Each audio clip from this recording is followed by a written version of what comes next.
Surat airport પર એક અજીબોગરીબ ઘટના બની। હજારો મધમાખીઓનું ઝુંડ એરપોર્ટ પર ધસી આવ્યું। સુરતથી જયપુર જતી ઇન્ડિગોની ફ્લાઇટ ટેક ઓફ કરે તે પહેલા જ મધમાખીઓનું ઝુંડ પ્લેન પર બેસી ગયું, જેના કારણે 1 કલાકની ભારે જહેમત બાદ મધમાખીઓને હટાવવામાં સફળતા મળી। 4:20 સુરતથી જયપુરની ઇન્ડિગોની ફ્લાઇટ ટેક ઓફ કરી રહી હતી।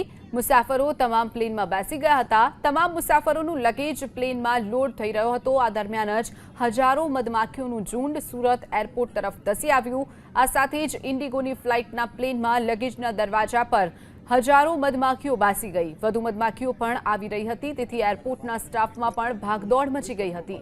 મધમાખીઓને ઉડાવવા માટે સૌથી પહેલા તો ધુમાડો કરવામાં આવ્યો।